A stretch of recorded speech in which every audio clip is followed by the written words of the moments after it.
23:5 ఆయన వలన నాకు రక్షణ కలుగును. కీర్తనలు 62:1 ఆదియందు దేవుడు భూమి ఆకాశం సృజించెను. ఆదికాండం 1:1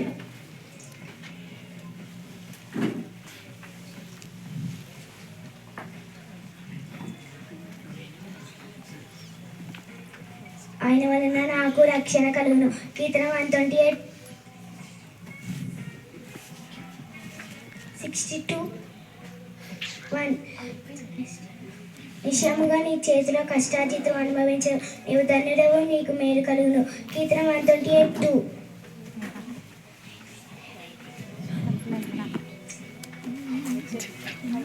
చెప్పిద్దంట.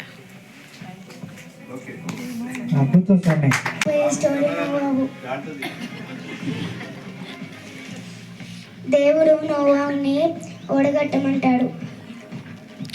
జలప్రళయం వస్తుంది, కట్టువు అంటాడు. అయితే నోవాహు కడుతుంటే జనాలు తినుతూ త్రాగుతూ పెళ్ళాడుతూ ఉన్నాడు. అప్పుడు నోవాహు వాళ్ళంతా పట్టించుకోకుండా ఓడను కడతారు. అయితే ఓడను కడుతున్నప్పుడు మనుషులు ఎలా చేశారు?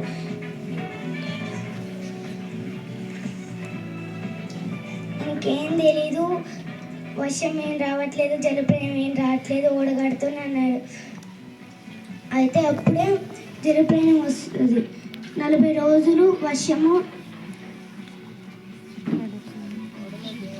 కురుస్తుంది.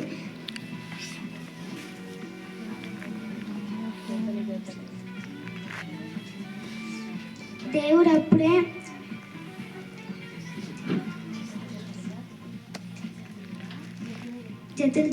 జంతువులు పంపిస్తారు.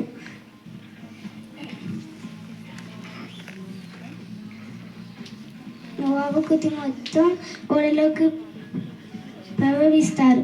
అయితే అప్పుడే జలప్రళయం వస్తుంది.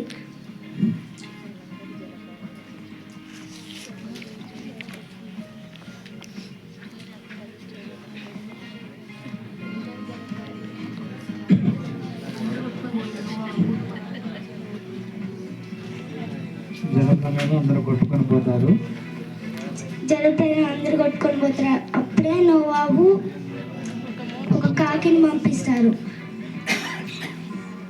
ఆ కాకి మళ్ళీ తిరిగి రాలేదని పావురాన్ని పంపిస్తారు. పావురం చిగురు కొమ్మ తీసుకొని వస్తుంది.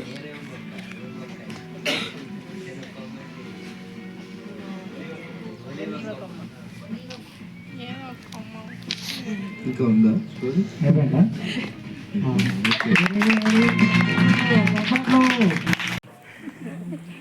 యేసు అనగా అర్థం ఏమిటి? క్రీస్తు రక్షకుడు. యేసు అనగా అర్థం ఏమిటి? రక్షకుడు. మిడతలు తేనె ఆహారం తీసుకున్నది ఎవరు? మిడతలు తేనెను ఆహారంగా తీసుకున్నది ఎవరు? యోహాను. యేసుక్రీస్తు ఎన్ని రోజులు ఉపవాసం ఉన్నారు? 40 రోజులు. అన్ని జనులకు పంపబడిన ప్రవక్త ఎవరు? పిల్లల హృదయంలో పండుగ తట్టును తిప్పును అనే వాక్యం బైబిల్లో ఏ అధ్యాయంలో ఉన్నది? మలాకి 4:6. మోషే భార్య పేరు ఏమిటి? సిపోరా. అపోస్తలులు ఏ రోజున బాప్తిసం పొందారు? పెంతెకోస్తు రోజున.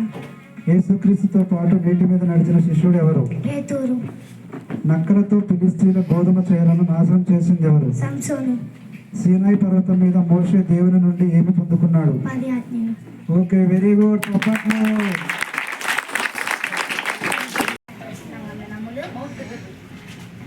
నేను చెప్పబోయే స్టోరీ హిజ్కియా.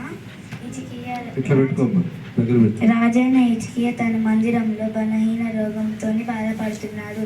అప్పుడు అక్కడ పనిచేసేవాడు ఒకరిని కూర్చొని చెప్తున్నారు, రాజు ఉన్న కొద్దీ రోగం ఎక్కువైతుంది కానీ తగ్గట్లేదు అని అనుకుంటుంటే హిజ్కియా పడక మీద పనుకొని, దేవా నువ్వు నన్ను వదిలేసావా అని అనుకుంటున్నాడు. అప్పుడే యెషయా ప్రవక్త వచ్చి నీ సమయము అయిపోయింది, నువ్వు గోడ చుట్టూ తిరిగి ప్రార్థన చెయ్యి అని చెప్పాడు. అప్పుడు వెళ్తుంటే హిజ్కియా గోడ చుట్టూ తిరిగి ప్రార్థిస్తాడు. యెషయా మొత్తం దాటక ముందే దేవుడు యెషయా ప్రవక్తతోనే మాట్లాడతారు.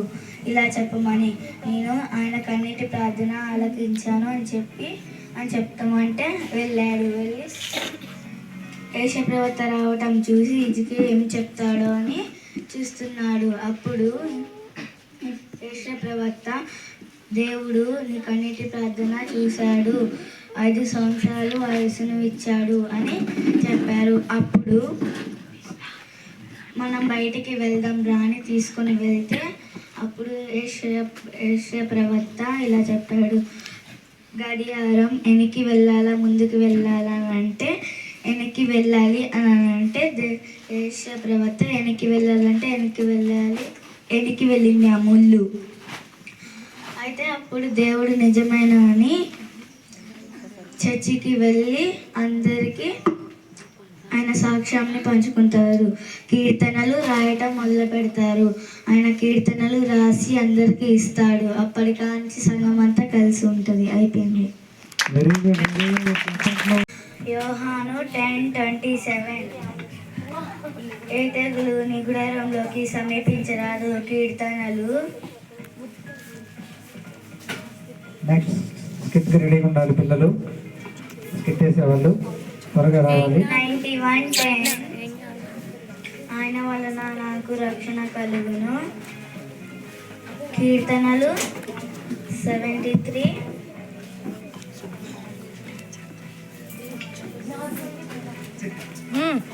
ఓకే అమ్మా, కూర్చో. Very good. తప్పండి.